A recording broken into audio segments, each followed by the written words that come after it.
In a horrifying incident, two young people belonging to the scheduled caste community and the other belonging to the OBC community were allegedly subjected to unimaginable torture in Shivpuri in Madhya Pradesh over claims of alleged molestation. The two young men were beaten, their faces blackened, they were force-fed feces and they were paraded. The most humiliating, inhuman torture inflicted on these two men from the scheduled caste community in Madhya Pradesh's Shivpuri district. Police say the two young men were beaten, their faces blackened, forced to ingest feces and then paraded through the village. एक मानवता को शर्मसार करने वाली घटना है ये शिवपुरी के नरवर की और तालिबानी कृत्य जैसा है और मैंने कहा है प्रशासन को कि इस पे एनएसए की कार्रवाई करे।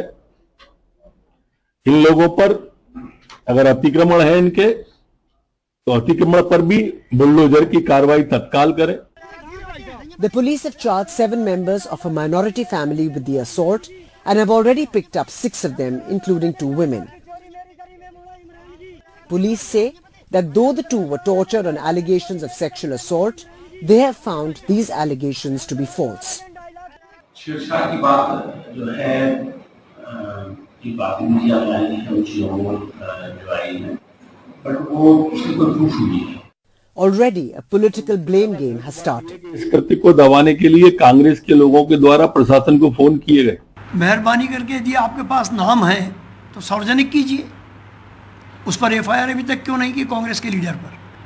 सिर्फ झूठ बोलकर आप कांग्रेस को बदनाम कर रहे हैं। और जो पेशाब कांड के बाद आपकी पार्टी के चेहरे पर कालिख पुत गई है, उससे आप छुटकारा दिलाने की ऐसी झूठी कोशिश कर रहे हैं। The incident comes days after a man was arrested in Madhya Pradesh for urinating on a tribal community member and having the incident filmed, triggering a huge outcry. Bureau Report, NDTV. Prime Minister Narendra Modi, speaking in the poll-bound Chhattisgarh today, sharpened his attack against the Congress. Addressing a Vijay Sankalp rally in Chhattisgarh's capital Raipur, the Prime Minister, in a clear reference to the Congress, said that those who are stained in corruption are trying to stitch an opposition unity. जिनके दामन पर दागदार है, वे आज एक साथ आने की कोशिश कर रहे हैं। जो एक दूसरे को पानी पी पी कर कोसते थे, वे आज साथ आने के बहाने खोजने लगे हैं। उनको लगता है कि ऐसा करने से वे मोदी को डरा पाएंगे, मोदी को डिगा पाएंगे। देश के हर भ्रष्टाचारी को एक बात कान खोलकर सुन लेनी चाहिए, लेकिन उन्हें पता नहीं है, जो डर जाए वो मोदी नहीं हो सकता। Meanwhile, the Prime Minister flagged off the Gorakhpur, Lucknow and the Jodhpur, Ahmedabad Vande Bharat Express trains. He did this at an event in Gorakhpur, where he also laid the foundation stone to a 498 crore Gorakhpur railway station redevelopment project.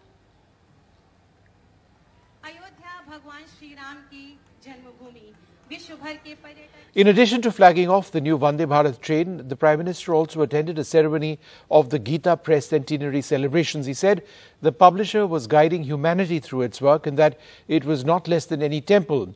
The visit comes days after the Congress attacked the centre for conferring the Gandhi Peace Prize on the Gita Press, which claims to be the largest publishing house of Hindu religious literature. Prime Minister Narendra Modi on Friday made a politically significant visit to a 100-year-old publishing house, Gita Press, a move seen as an endorsement of the work the institution has been doing for years. Gita Press publishes affordable books on Hindu deities, customs and traditions, the low cost making it popular across lakhs of households. Gita Press was recently awarded the Gandhi Peace Prize, a move objected to by the Congress, citing the fraught relationship between the founders of the press and Mahatma Gandhi.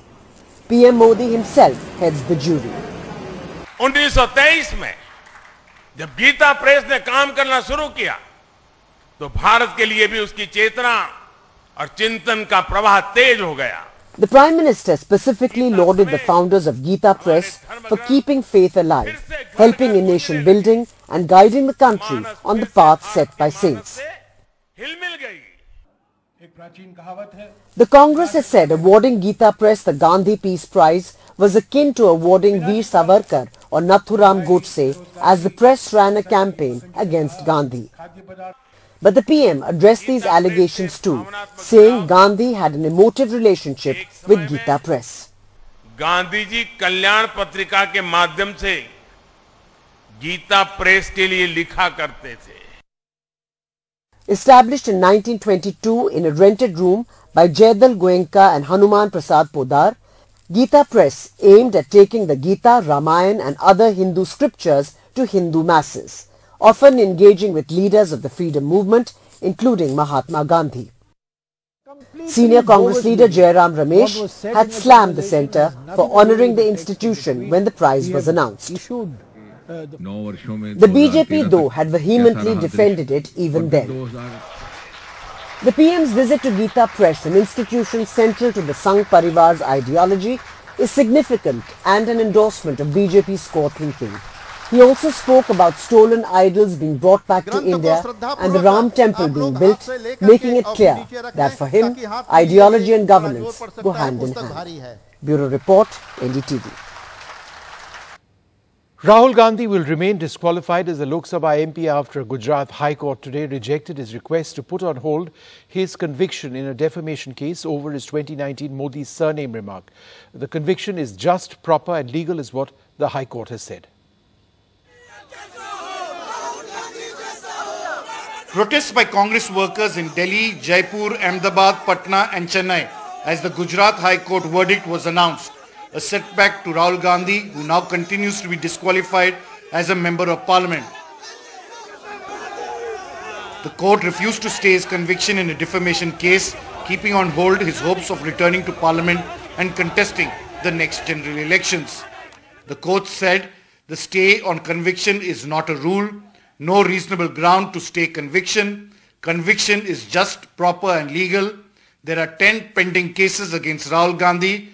The complaint also filed by Savarkar's grandson, not in any way injustice to the applicant. Karnataka में बेंगलुरु से 100 kilometre दूरी पर कोलार में Congress party द्वारा एक जनसभा का आयोजन किया गया था.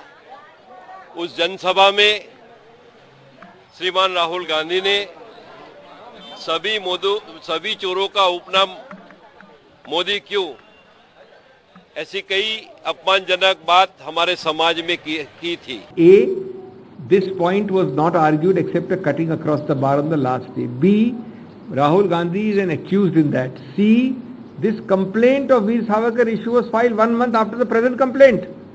How can an adjudication on this complaint take into, so that how is it that that is the question we are going to ask this learned judge from the Supreme Court. So you have to wait for that.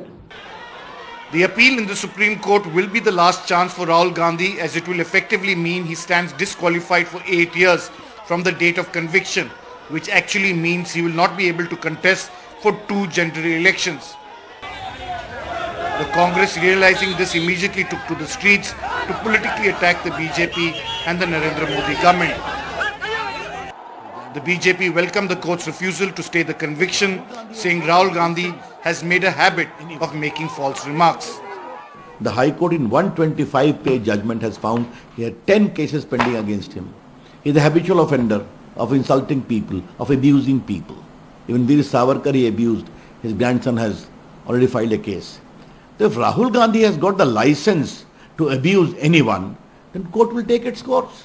The focus now shifts to the Supreme Court, and it will be a last chance for Rahul Gandhi to get a legal reprieve and contest the next general elections, or effectively means an end of his political future in contesting elections for at least 8 years. Either way, he's going to use it politically and an opportunity for the opposition to continue to attack the Narendra Modi government, especially in an election year. With camera person Xavier, Sunil Prabhu, NDTV. Well, ahead of the Rajasthan elections, there are signs of some sort of a peace formula having been arrived at between the incumbent Chief Minister Ashok Gehlot and Sachin Pilot. The two have been warring for years, but Congress observers are sceptical. We've heard the two leaders making peace in the past, only to fall out repeatedly, leaving in the Congress in the state floundering. The party in its meeting in Delhi got all its leaders on board. Senior Ministers Sachin Pilot and Chief Minister Ashok Gehlot. The party is clearly working on a formula to accommodate Sachin Pilot looking ahead at elections 2023. And the tone and tenor after Sachin Pilot walked out of the meeting said it all.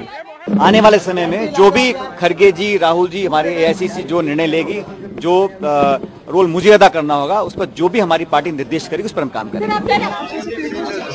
That the party will not project a Chief Minister face is a clear indication that one step has been taken towards resolving the leadership tangle. And back home, Congress MLAs definitely appeared more relaxed. आप ये बताओ, सारे चेहरे अशोक गहलोत जी, सचिन पायलट जी, डोटासरा जी, मेरा चेहरा बुरा लग रहा है? ये चेहरा राजस्थान में प्रदेश अध्यक्ष भी है, विधायक दल के नेता भी हैं, तो कोई आपस में डिस्प्यूट नहीं. The party high command has made it clear. Winnability is the criteria for this election. रणनीति के तहत लड़ेंगे और चुनाव के चारों खाने चित करेंगे बीजेपी को. ये रणनीति है. The Pilot camp is definitely upbeat after the Congress's big huddle in Delhi. Sachin Pilot himself walked out of that meeting looking quite reassured. In Jaipur, Chief Minister Ashok Gehlot is moving ahead with his social welfare pitch. And looking at Assembly elections 2023, it appears that the Congress has finally come up with a formula that could move this détente towards a more lasting truce. In Jaipur, Harsha Kumari Singh, NDTV.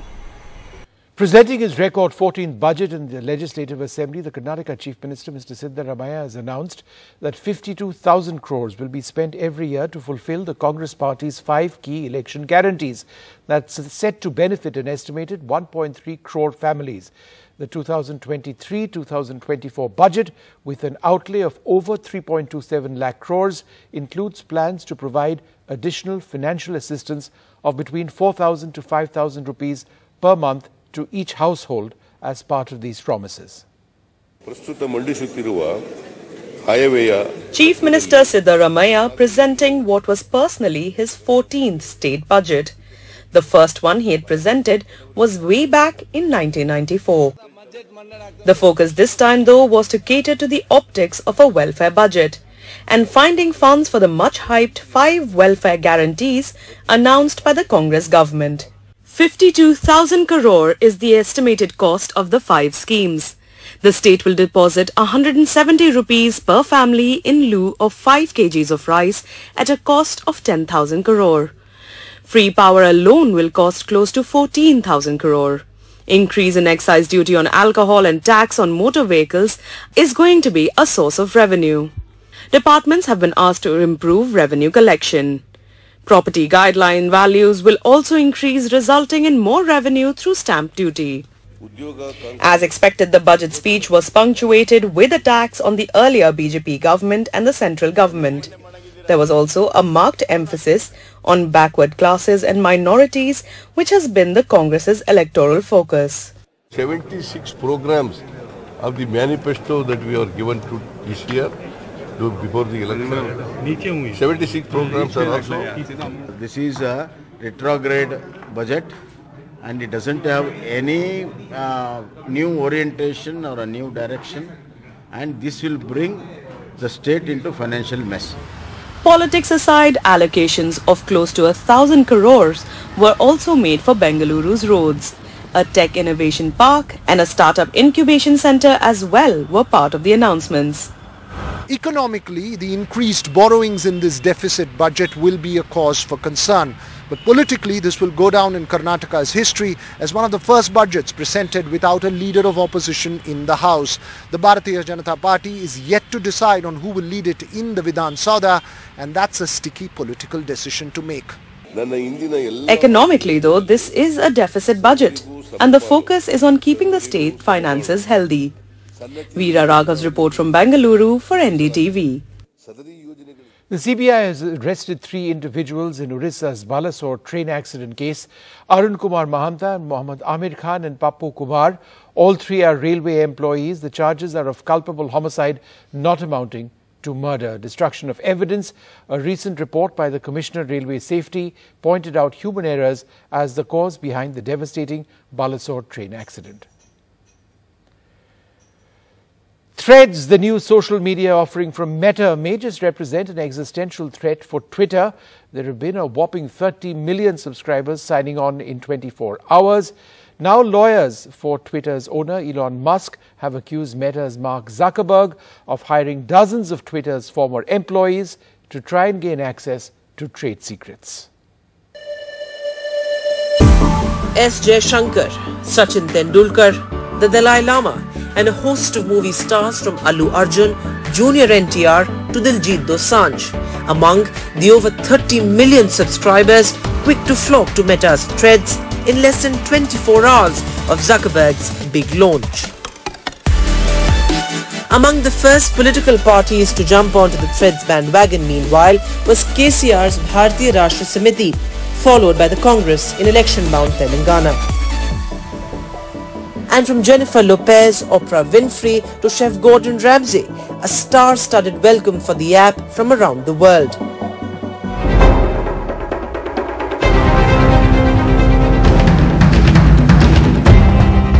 Amid the tens of millions of new subscribers, however, rival Twitter's legal threat to Threads for what they called misappropriation of Twitter's trade secrets in an alleged bid to copy the social media giant. In his letter to Zuckerberg, Musk's lawyer accused him of hiring dozens of Twitter's former employees to get access to its trade secrets and highly confidential information. Meta, however, claimed no one in Threads' engineering team is a former Twitter employee. So, all these allegations of copying, what it ultimately boils down to is user experience. So, what really are the key differences between Twitter and Threads? Well, on Twitter, there is a 280 character word limit, and on Threads, there's a 500 character word limit. When it comes to Threads, you can post 5-minute long videos, and on Twitter, that limit is 20-second long. Well, on Twitter, you also have a curated, customized what's trending feed on your homepage, whereas on Threads, there's no such feed option available yet. On Twitter, there's a save draft option. On Threads, there's no such option as yet. And what's interesting is that on Twitter, you need just one hit on the plus button to initiate a tweet thread, whereas on Threads, you require 3 hits on the enter button to actually start a thread. There's also an option to view other profiles and other profiles' likes on Threads, where there's no such option available on Twitter. On Twitter, there's no integration with partner apps, whereas on Threads, there's a very strong integration with Instagram. In fact, you can use your Instagram community to actually grow on Threads as well. On Threads, there's a without ads option available as well, which is being seen as something that's going to make it extremely popular. On Twitter, there's no without ads option as yet. Now, interestingly, on Twitter, a verified badge or that blue tick requires $8 a month, whereas on Threads, you can use your verified Insta accounts to keep your badges on Threads as well. So, there's a strong integration where you can use your Instagram community to grow on Threads and also use that credibility that comes from your Instagram as well. So, while the legal battle between Threads and Twitter will only intensify in the times to come, it is increasingly clear that Threads is the most formidable challenge to Twitter in years. So, interesting times ahead. India's National Security Advisor Ajit Doval today urged his British counterpart Sir Tom Barrow to take action against extremists, if necessary, deportation. Mr. Doval's request comes at a time when there have been concerns of a renewed threat from Khalistani elements in the UK, Canada and the United Kingdom. Mr. Doval told Sir Tim that there is no justification for violent extremism and radicalization in a democracy, with both the UK and India agreeing to work together to counter terrorism, financing and cybercrime.